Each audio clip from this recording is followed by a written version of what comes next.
함께 나눌 말씀의 제목은 하나님의 길을 걸어야 삽니다. 하나님의 길을 걸어야 삽니다 라는 제목으로 말씀 나누도록 하겠습니다. 요즘 한국에서는요, 이 부모의 직업을 똑같이 따라가는 자녀들이 점점 많아지고 있다고 합니다.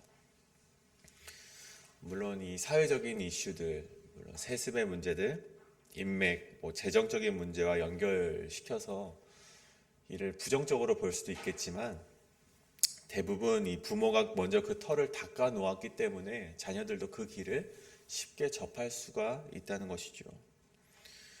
의사의 부모는 자녀들이 의사가 될 수 있는 이 가이드라인을 제공해 줍니다. 그래서 아예 이 의사의 길이 어떠한지 알지 못하는 사람보다 아버지 어머니가 의사였던 사람들은 더 쉽게 그 길을 접할 수가 있는 것이겠죠. 물론 저를 예를 들자면 저희 아들이 다른 어떤 길보다 이 목회의 길을 걸어가는 것이 더 쉬운 길일 것입니다. 목회의 길이 쉽다는 것은 아닙니다. 진입하기가 쉽다는 것이죠. 근데 마찬가지로 요즘같이 살아내기 어려운 세상에서 가이드라인이 주어진다는 것은요, 어떻게 보면 참 큰 도움이라는 것입니다. 진입하기도 쉽고 예상되는 어려움을 어느 정도 흘려보낼 수 있기 때문에 더욱 이 부모의 직업을 따라갈 수가 있는 것이죠.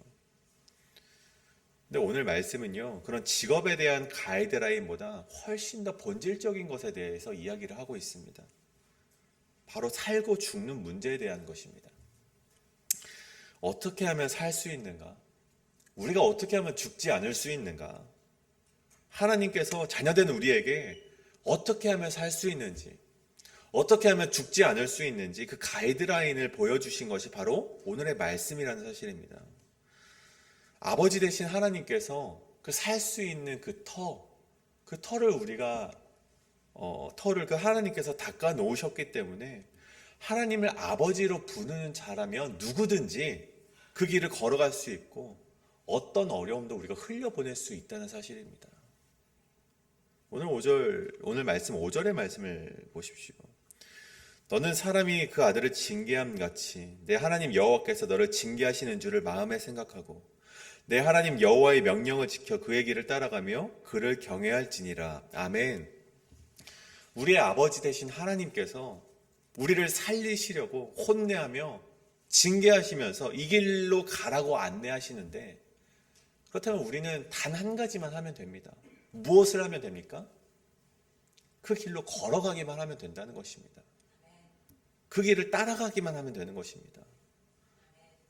그렇다면 오늘 말씀 가운데 우리가 함께 나누길 원하는 것이 있습니다. 그 길을 따라간다는 것이 과연 어떤 것을 의미하는 것이고, 그 길을 따라 걸어갔을 때 오늘 말씀했던 산다는 것이 무엇인지 함께 나누길 원합니다. 그래서 그 산다는 것의 의미를 함께 나눌 때 우리 성도님들의 인생이 마지못해 사는 인생이 아니라 살아 숨쉬는 인생을 살아가시는 성도님 되시길 간절히 축복합니다. 그렇다면 살아간다는 것은 무엇인가? 하나님의 길을 따라간다는 것은 무엇인가? 첫째로 하나님의 길을 따라간다는 것은 하나님의 명령을 지키며 행동하라는 것을 의미합니다.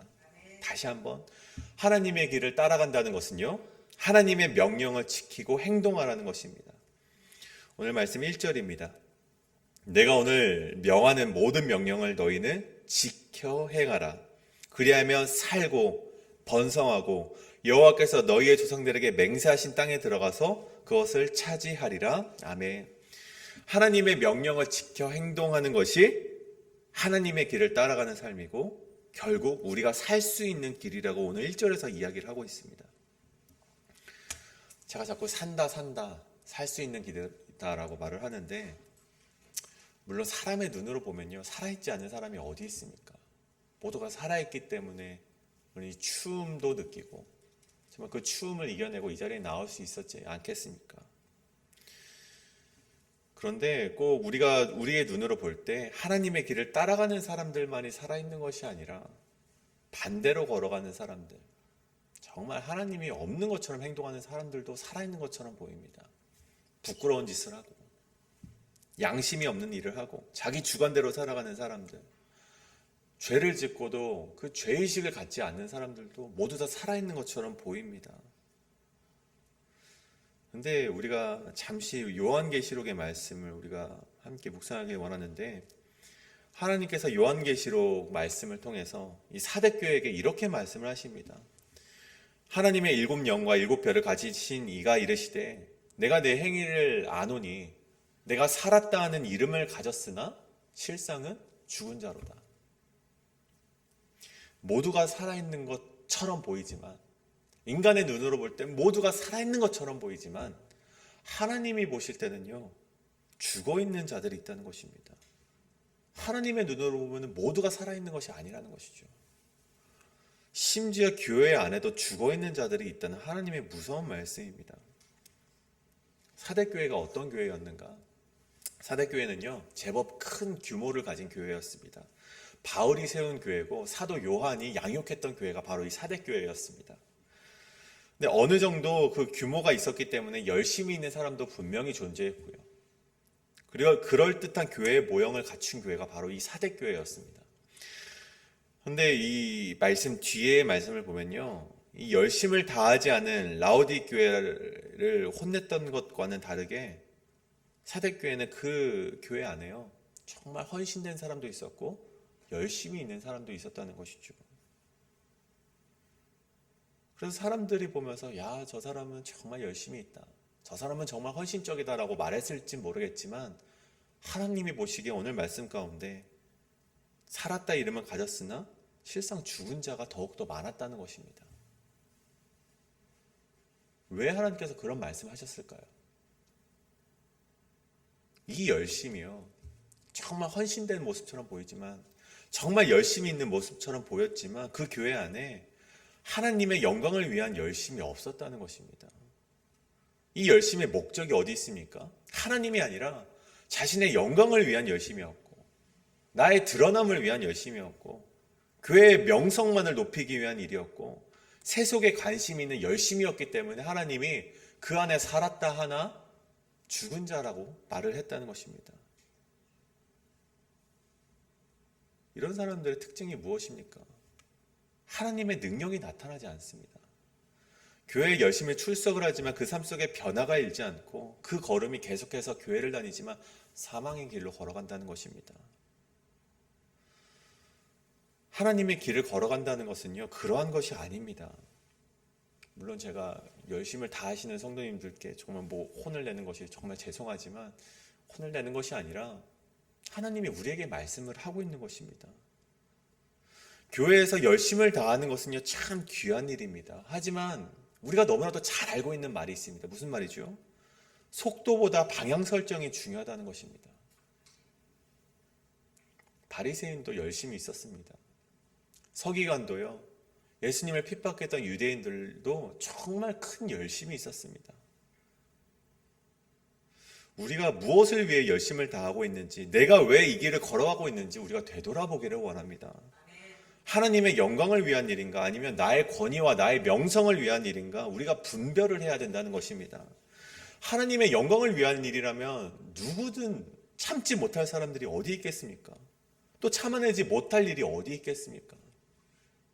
예수 그리스도, 우리 예수님께서도 하나님의 영광을 위해 십자가의 죽음도 마다하지 않았는데, 우리도 하나님의 영광을 위해서라면 그 길을 따라갈 수 있다는 것입니다. 우리가 조그만 일에도 걸려 넘어지는 이유가 무엇입니까? 그것은 하나님의 영광을 위한 것이 아니라 나의 영광을 잃었기 때문에, 나의 영광을 위해서 살아갔기 때문에 넘어질 수밖에 없다는 것입니다. 하나님의 영광을 위해 살아가는 것, 우리가 그런 성도님 되시길 간절히 소원합니다. 그렇다면 하나님의 영광을 위해 살아가는 것이 무엇인가? 그것은 하나님의 말씀을 지키며 행동하라는 것입니다. 그러면 사망의 길을 걸어가는 인생도 하나님이 그 인생을 건져내 주시고 살려주신다는 사실입니다. 그렇다면 하나님의 말씀은 무엇인가 하니, 우리가 계속해서 우리 신명기의 말씀을 나눴죠. 하나님이 계속해서 우리에게 전해주시는 십계명, 많은 율법들. 근데 그 율법들의 중심이 무엇입니까? 하나님을 사랑하고 이웃을 사랑하라는 말씀 아닙니까? 그 말씀을 지키라는 거예요. 또 이 시대 가운데 오늘 우리에게 주시는 묵상과 매일매일 삶에 적용되는 만나의 말씀이 바로 우리에게 주어지는 말씀이라는 것입니다. 그 말씀을 지키고 행동하면 하나님이 살려주신다는 거예요. 한국말 중에 이런 말이 있습니다. 죽지 못해 산다. 이 사람 죽지 못해 살아, 난 지금 죽지 못해 살아가 라고 말하는 사람은 살아있는 사람입니까? 죽어있는 사람입니까?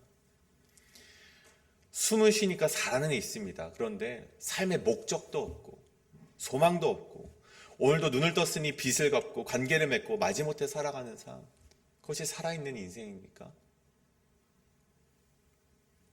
하나님의 말씀이 우리 안에 거하면요, 그리고 그것을 지키기로 결단을 한다면 여러분의 삶에 이유가 생겨날 것입니다. 여러분의 삶의 목적이 생겨날 것이고요, 또 그 가운데 세상이 줄 수 없는 행복과 삶의 생기가 생겨나서 살아 숨쉬는 인생이 될 수 있다는 것입니다. 오늘 우리가 말씀 가운데 하나님께서 우리를 보며 야, 너는 살아는 있는데 숨을 쉬는데 죽어있는 자구나, 그런 소리를 듣지 않기를 원합니다. 저와 여러분의 인생을 하나님이 보셨을 때 야, 넌 정말 말씀을 지키기 위해 부단히도 노력을 했구나, 넌 정말 이 말씀 하나 지키기 위해 애를 썼구나, 너 때문에 사대교회가 희망에 있다, 너 때문에 회의빌 한인장로교회가 희망에 있다, 이 말을 들으시는, 이 음성을 들으실 수 있는 그런 인생 되시길 간절히 축복합니다. 둘째로 하나님의 길을 따라간다는 것은요, 광야의 길을 기억하라는 것입니다. 2절의 말씀입니다. 내 하나님 여호와께서 이 40년 동안에 내게 광야의 길을 걷게 하신 것을 기억하라. 아멘. 기억하라는 것입니다. 이 기억하라는 히브리어는요, 자카르라는 이 원어가 사용이 되었는데요, 이 자카르라는 이 원어의 의미는요, 내가 어렸을 때는 참 똑똑했는데, 혹은 어렸을 때 우리 어머니께서 해주신 김치볶음밥이 정말 맛있었는데, 그런 단순한 기억을 하라라는 것이 아닙니다. 하나님께 은혜를 입은 사람들도요, 그 은혜를 잊으면요, 방탕한 삶을 살아갑니다. 근데 우리가 그 방탕한 삶에서 다시 하나님의 품에 거하기 위해서, 하나님의 은혜 가운데 거하기 위해서 필요한 것이 있습니다. 그것이 바로 기억해야 된다는 것입니다. 이 기억하라는 것은요, 이 자카르는요, 암기하는 정도가 아니라 매일같이 묵상을 하고, 그리고 회상을 하고, 계속해서 지금의 삶과 연관시켜서 일깨우라는 것을 의미합니다. 근데 이 자카르, 기억하라는 말을 누구에게 합니까? 모세가 이스라엘 자손들을 앞에 두고 이 광야의 마지막 순간에 이러한 설교를 하는 것입니다. 너희 기억하라. 너희 하나님이 광야의 길을 걷게 하신 것을 계속해서 묵상하고, 너희가 가나안 땅에 들어가서도 그것을 계속해서 일깨워서 생각하라는 것입니다. 왜 우리를 낮추셨는지, 왜 우리를 시험했는지, 우리의 마음이 어떠한지, 하나님의 명령을 지키는지 아니한지 하나님이 알고자 우리를 광야의 길을 걷게 하셨다는 것을 너희가 기억하라는 것입니다. 그리고 하나님께서 왜 낮추셨고 왜 광야의 길을 걷게 하셨는지 그 이유에 대해서도 오늘 말씀을 하고 있는데, 그 이유에 대해서 사람이 떡으로만 사는 것이 아니라 하나님의 입으로 나오는 모든 말씀으로 사는 줄을 알게 하기 위해서 우리가 광야의 길을 걸었다는 것입니다. 사람은요, 자꾸만 편안함을 추구합니다. 서 있으면요, 앉고 싶고요, 앉고 있으면 어떻게 하고 싶죠? 눕고 싶고요, 눕고 있으면 자고 싶은 것이 인간입니다. 이스라엘 백성이 바로 그랬습니다. 하나님께서 오늘의 일용할 양식을 주십니다. 만나를 내려주셨습니다. 근데 인간이 얼마나 이 얍삽빠르냐면요, 내일 또 주우러 나와야 되잖아, 내일 것까지 챙깁니다. 오늘 먹을 거 챙기고 내일 먹을 거 주머니 챙기고 내 아들 것도 챙기고 이 주머니에 다 집어넣습니다. 근데 여지없이 그 만나가 내일까지 존재할까요? 썩어지고 벌레가 생기고 냄새가 난다는 것이죠. 무슨 일이 생기면 귀찮게 하나님께 기도하기보다 사람은요, 안전장치를 그렇게 놔두길 원한다는 것입니다. 만나를 내 주머니에 넣어놓듯이 재산을 쌓아두기를 원한다는 것이죠. 오늘 하루 정도는 하나님의 은혜를 받지 않아도 괜찮아. 오늘 하루 정도는 내 힘으로 살아갈 수 있어. 그러길 원하는 것이 바로 인간이라는 것입니다. 쌓는다는 것이 나쁘다는 것이 아닙니다. 나쁜 것은요, 그것을 의지하는 우리의 마음이 나쁘다는 것입니다. 하나님의 말씀을 멀리 떠나 있는 자들은요, 결국 그 곡간이 썩어서 냄새남을 경험할 수밖에 없다는 것이죠. 하나님께서 우리를 광야로 보내신 이유가 무엇입니까? 너희가 하나님 없이 살아가고자 쌓아놓은 곳간에 그런 인맥들, 그런 재산들, 그것으로 살아갈 수 있을 것이라고 착각하지 말라는 것입니다. 하나님의 말씀만이 우리를 살리고 그것을 너희가 40년 동안 경험했던 것을 잊지 말고 기억하라는 것이 오늘 우리에게 주시는 말씀이라는 것이죠. 근데 그 후에 정말 많은 시간이 지난 후에 사탄이요, 예수님을 시험을 합니다. 오늘 말씀에서 하나님께서 우리를 시험하셨지만 하나님만 우리를 시험하는 것이 아니라 사탄도 우리를 시험합니다. 다만 차이가 있다면 하나님은 우리를 훈련시키고자 시험을 하시는 것이지만 사탄은 우리를 죄의 구렁텅이로 유혹하기 위해 시험을 한다는 것이죠. 그 사탄이 예수님을 시험하면서 이렇게 말을 합니다. 돌들로 떡덩이가 되게 해보라. 너 배고프잖아. 돌들로 떡덩이가 되게 해서 너 먹어라. 그때 예수님께서 하신 말씀이 무엇입니까? 바로 이 말씀이죠. 사람이 떡으로만 살 것이 아니라 하나님 입으로부터 나오는 모든 말씀으로 살 수 있다. 제가 1년 전에요, 한 1년 전쯤 한국에서 받는 사례비로 이 학자금도 갚고 이제 학교를 다녔던 그 대출금을 갚고 자동차세도 내고 보험비도 내고 그렇게 살아가니 정말 생활비가 타이트하더라고요. 정말 뭐 한 달 살아가기가 정말 힘들었죠. 뭐 어떨 때는 한 20만 원 정도 되는 한 15불 가지고 한 달을 살아갈 때도 있었습니다. 근데 그쯤에 이 아들 신발이 맞지 않아서 이것을 좀 새 것을 사야겠다라고 그런 일이 있었습니다. 새 것을 사야 되는 시기가 있었습니다. 근데 그 신발이 한 30불 정도 되더라고요. 근데 물론 더 저렴한 것도 있었겠지만 부모의 마음이 저렴한 것을 사주는 것이 마음이 걸리죠. 물론 똑같은 분유라고 해도 더 좋은 것을 먹이고 싶어하는 것이 바로 부모의 마음입니다. 근데 사실 30불이 없어서 못 사는 것이 아니었습니다. 30불이 있죠. 당장 없으면은 크레딧으로 긁어서라도 살 수 있습니다. 다 할 수 있는데 당장 신발을 많이 신지 않으니까 나중에 좀 여유 있을 때 사자라고 이제 부부 회의를 마쳤습니다. 가족 회의를 마쳤습니다. 그런데 마음이 참 어렵더라고요. 뭐가 어렵냐? 이 30불짜리 신발 하나 그냥 쉽게 사주지 못하는 그 부모의 마음이 참 속상했죠. 물론 지금 그렇다는 것이 아니고 지금은 차고 넘쳐서 우리 먹을 것도 많이 주시는 성도님들이 계셔서 정말 지금은 은혜 가운데 살아가고 있습니다. 근데 그 당시 그랬다는 것입니다. 그런데 어느 날 이제 그 다음 날 제가 오래전 전도사로 사역했던 교회 한 집사님께서 한 주 태어난 것도 몰랐다며 갑자기 연락이 오셔서 까까를 사주라고 또 40불 정도를 보내주시더라고요. 정말 그때 하나님께서 채워주심을, 내가 그냥 하나님의 길을 걸어가며 채워주심을 느꼈습니다. 그런데 제가 이 하나라면 또 말을 안 합니다. 그날 또 겹쳐서 또 하나님께서 은혜를 보여주셨던 것이 있는데, 그날 아침에 TV를 잘 보지 않는데 TV를 틀으니 열무 김치 국수가 나오더라고요. 정말 맛깔나 보이는 그 열무 김치 국수를 딱 먹는데, 제가 지금도 멀리 떠나왔지만 그때도 이 제주라는 땅에서 사역을 할 때 부모님을 멀리 떠나와서 이 김치를 잘 만들어 먹지를 못했었습니다. 그래서 저 김치 정말 먹고 싶다, 정말 그런 그리운 마음을 그날 아침에 좀 생각을 하게 되었습니다. 근데 어떤 분들은 속으로 지어냈다고 생각하실지 모르겠지만 그날 저녁 놀랍게도 제가 김치 가게를 하시는 성도님의 집을 신방을 하게 되었습니다. 의도를 가지고 간 것은 아니고 목사님이 가자고 하셔서 같이 가게 되었습니다. 그런데 하필이면 그 집사님께서 열무김치를 주시는 것입니다. 배추김치를 주실 수도 있고 갓김치를 주실 수 있는데 다 제외하고 열무김치를 주시는 거예요. 제가 아무 말도 하지도 않았는데. 근데 이 일이 하루 사이에 하나님께서 저에게 보여주셨던 일이었습니다. 깨닫지 않을 수가 없죠. 오늘의 일용할 양식을, 오늘의 나에게 필요한 만나를 하나님께서는 예비하고 계셨던 것입니다.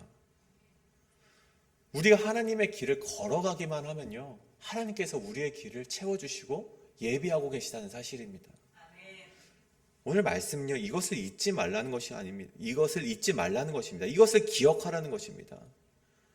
우리의 기도의 제목이 곳간이 아니라, 우리의 기도의 제목이 인맥을 채우는 것이 아니라 나의 힘과 나의 명성을 채우는 기도가 되어야 되지 않고 하나님의 나라와 그의 의를 구하는 기도가 되어야 된다는 것입니다. 그것이 우리를 바로 광야 가운데 훈련시키신 하나님의 이유라는 것입니다. 우리의 걸어가는 길이 세상이 말하는 떵떵거리는 길이 아니라 겸손하고 낮은 길이 되길 간절히 축복합니다. 사랑하는 성도님, 우리가 살아있기를 원하십니까? 그렇다면 우리는 단 한 가지만 하시면 됩니다. 매일 아침 우리에게 내려주시는 만나를 먹으시면 됩니다. 그 먹으시는 우리 성도님 되시길 간절히 축복합니다. 오늘 말씀의 결론을 맺고자 합니다. 제가 언젠가 매듭이 강하게 풀려서 풀리지 않는 실타래가 그 실타래를 풀어야 되는 일을 경험한 적이 있습니다. 몇 번 시도를 해보다가 이것을 그냥 잘라서 사용해야겠다라고 생각을 하다가 그래도 모르니 인터넷에 검색을 해보자 하니까 이 오일을 살짝 부어서 풀면은 풀린다는 그런 정보를 얻게 되었습니다. 그래서 제가 오일을 살짝 묻혀서 실타래를 풀려고 하는데 풀렸을까요? 안 풀리더라고요. 그런데 그걸 포기하지 않고 오일을 계속해서 부으니 계속해서 이제 시도를 하고 오일을 하니까 미끄러져서 결국에는 풀리더라고요. 우리가 이 땅을 살아가면서 죽지 못해 산다고 말하는 이유가 무엇입니까? 우리가 마지못해 산다고 말하는 이유가 무엇입니까? 꼬일 대로 꼬인 인생 때문에 아닙니까? 내 잘못 때문에 생긴 매듭도 있고, 우리 자식 때문에 생긴 그런 꼬인 매듭이 있고, 남 때문에 생긴 매듭도 있고, 정말 우리 인생이 꼬일 대로 꼬였기 때문에 마지못해 오늘을 살아간다고 말하지 않습니까? 그때마다 매듭을 우리가 잘라낼 수도 없습니다. 그렇다면 우리가 할 수 있는 방법이 무엇입니까? 하나님의 기름을 부으라는 것입니다. 성령의 기름을 우리의 매듭 가운데 부으라는 것입니다. 말씀을 한 번 들어서요, 하나님의 기름을 한 번 부어서는요, 매듭이 풀어지지 않습니다. 그런데 하나님의 말씀을요, 우리 마음에 계속해서 들이붓는다면요, 언젠가 그 매듭들이 하나둘 풀려 있는 것을 경험하게 되실 것입니다. 말씀을 지켜 행하십시오. 말씀을 기억하시고 말씀 안에 거하는 인생만이 우리의 꼬인 매듭을 풀고 우리를 살아 숨쉬게 할 것입니다. 말씀 안에 거하시는 성도님께서 이제 죽지 못해 산다가 아니라 삶의 행복이 가득하시고 삶의 이유가 생겨나고 살아가는 모든 순간이 하나님을 찬양하는 우리 회의빌 한인장로교회 성도님 되시길 간절히 축복합니다. 이 시간 우리 함께 기도하실 텐데요, 이렇게 기도하기를 원합니다. 하나님, 내가 오늘 하나님의 길을 걷기 위하여서 우리가 첫 번째로 하나님의 명령을 지켜 행동하는 자 되게 하여 주시옵소서. 오늘 나에게 주신 말씀을 우리가 그냥 흘려보내는 것이 아니라 그 말씀을 지켜 행동하며 나에게 살아 숨쉬는 것이 무엇인지 알려주시는 하나님의 말씀 가운데로 거하는 성도 되게 하여 주시옵소서. 또 하나님께서 우리를 광야의 길을 걷게 하신 것을 기억하는 성도 되기를 원합니다. 아버지, 우리가 지금 너무나도 힘들고 어렵더라도 하나님께서 우리를 훈련시킨다는 사실을 기억하시고 그것이 훈련이 지나고 나면 우리가 정금과 같이 나오게 된다는 사실을 믿으며 우리가 오늘 하루를 하나님의 말씀을 의지하며 또 광야의 길을 기억하는 성도 되게 하여 주시옵소서라고 함께 기도하며 나아가시겠습니다.